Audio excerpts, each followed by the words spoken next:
సార్వత్రిక ఎన్నికల షెడ్యూల్ విడుదలకు సమయం ఆసన్నమైంది. ఇప్పటికే అన్ని ఏర్పాట్లు పూర్తి చేసిన సీఈసీ రేపు ఎన్నికల షెడ్యూల్ ప్రకటించనుంది. దీనికి సంబంధించిన పూర్తి సమాచారం మా ప్రతినిధి లివిల్ లైవ్ లో అందిస్తారు. లివిల్,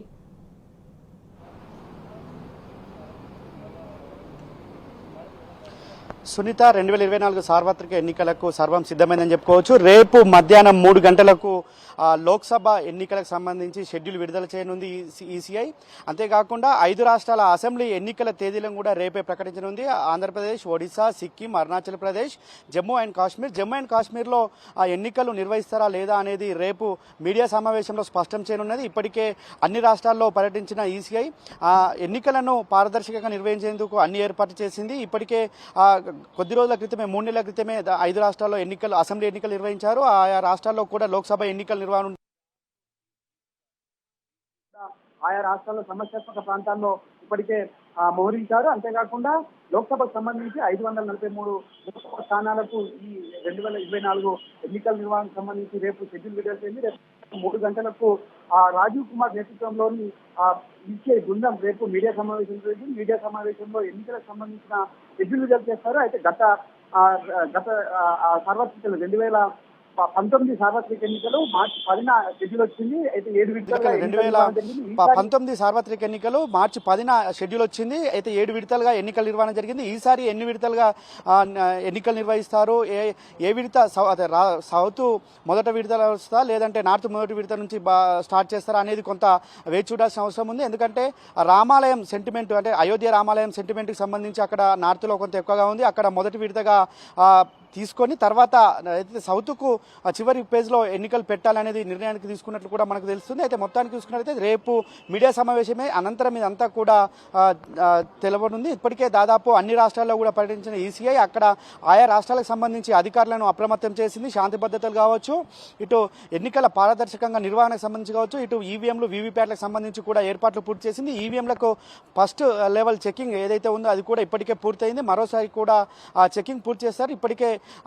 అంతర్రాష్ట్రాలకు సంబంధించిన సరిహద్దుల్లో భద్రత కావచ్చు, అంటే బంగ్లాదేశ్కు సంబంధించి వెస్ట్ బెంగాల్కి సంబంధించి బంగ్లాదేశ్ బార్డర్ ఉంది, ఇటు గుజరాత్కు సంబంధించి అంతర్జాతీయ బార్డర్ ఉంది. బార్డర్లో కూడా సెక్యూరిటీని పెంచాలి, సెక్యూరిటీని టైటన్ చేయాలని చెప్పేసి కూడా ఇప్పటికే ఆయా రాష్ట్రాలకు ఆదేశాలు జారీ చేసింది. ఇప్పటికే 121 అంతర్జాతీయ చెక్ పోస్టులతో పాటు 200 పైచీలకు సమస్యాత్మక చెక్ పోస్టులను కూడా గుర్తించారు. ఆయా ఏరియాలో సీసీ కెమెరా సర్వేలెన్స్తో పాటు వెబ్కాస్టింగ్ కెమెరాల ద్వారా కూడా ఎప్పటికప్పుడు నిరంతరం నిఘా ఏర్పాటు చేయాలని కూడా నిర్ణయించారు. అంతేకాకుండా ఇప్పుడు ఆంధ్రప్రదేశ్కి సంబంధించి ఇటు అసెంబ్లీ లోక్సభ ఎన్నికలు కావచ్చు, ఇటు ఒడిశాకు సంబంధించి అరుణాచల్ ప్రదేశ్, సిక్కింలో అటు అసెంబ్లీ ఎన్నికలు, ఇటు లోక్సభ ఎన్నికల నిర్వహణ ఉంటుంది కాబట్టి అక్కడ కూడా ఏమైనా ఫేజ్ మేనర్ ఏమైనా పెట్టాలనే ఆలోచనలో ఉన్నట్టు కూడా తెలుస్తుంది. అంటే విడతల వారీగా పెట్టినట్లయితే కొంత సమస్యాత్మక ప్రాంతాలు శాంతి భద్రతలు విఘాతంగా లేకుండా ఉండే ఆస్కారం ఉంది కాబట్టి అక్కడ విడతల వారీగా ఎన్నికలు నిర్వహించాలనే ఆలోచనలో ఉన్నట్టు కూడా తెలుస్తుంది. అయితే నైబర్ స్టేట్స్, ఒక స్టేట్లో అసెంబ్లీ ఎన్నికలు జరిగితే ఆ పక్క స్టేట్లో కూడా పార్లమెంట్ ఎన్నికలు జరుగుతాయి. ఉదాహరణకి ఇప్పుడు ఆంధ్రప్రదేశ్ సంబంధించి ఆంధ్రప్రదేశ్లో అసెంబ్లీ లోక్సభ స్థానాలకు ఎన్నికలు జరుగుతాయి, తెలంగాణలో లోక్సభ స్థానాలకు ఎన్నికలు జరుగుతాయి కాబట్టి ఒకేసారి ఎన్నికలు నిర్వహించాలి, 2 రాష్ట్రాల్లో కూడా ఒకేసారి ఎన్నికలు నిర్వహించాలని కొన్ని రాజకీయ పార్టీలు సూచించాయి. ఈ నేపథ్యంలో ఏ నిర్ణయం తీసుకుంటారు అనేది రేపు తెలుస్తుంది.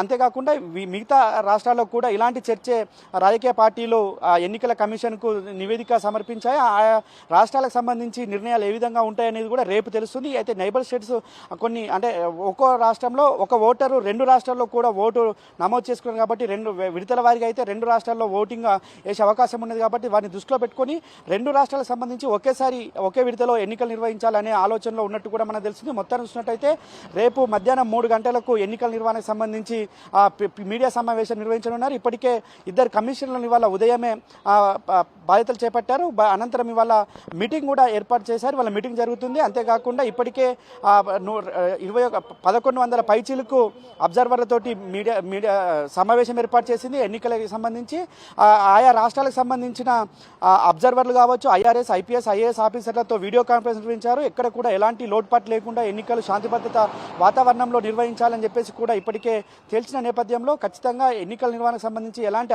అవాంఛనీయ సంఘటనలు జరగకుండా భద్రత ఏర్పాట్లు నిర్వహించారు. ఎక్కడైతే సమస్యాత్మక రాష్ట్రాలు ఉంటాయో అక్కడ ఎక్కువగా సెంట్రల్ ఫోర్సును డిప్లాయ్ చేయాలని చెప్పేసి కూడా ఇప్పటికే ఆయా రాష్ట్రాలకు ఆదేశాలు జారీ చేశారు. ఇప్పటికీ తెలంగాణ రాష్ట్రంలో 17 లోక్సభ స్థానాలకు ఎన్నికల నిర్వహణ ఉంటుంది కాబట్టి ఈ లోక్సభ స్థానాలకు అన్నింటికి ఒకే విడతగా ఎన్నికల నిర్వహణ ఉంటుంది. ఇప్పటికీ అన్ని ఏర్పాట్లు కూడా పూర్తయినాయి. ఇప్పటికీ ఫస్ట్ లెవెల్ చెకింగ్ సంబంధించిన ఈసీఎల్ కంపెనీకి సంబంధించిన వీవీప్యాట్లు కావచ్చు, ఈవీఎంలకు సంబంధించిన చెకింగ్ కూడా పూర్తి అయింది. మొత్తానికి చూసుకున్నట్టయితే ఈ ఎన్నికల 2024 సార్వత్రిక ఎన్నికలకు సంబంధించి రేపు మధ్యాహ్నం 3 గంటలకు షెడ్యూల్ విడుదల చేయనుంది.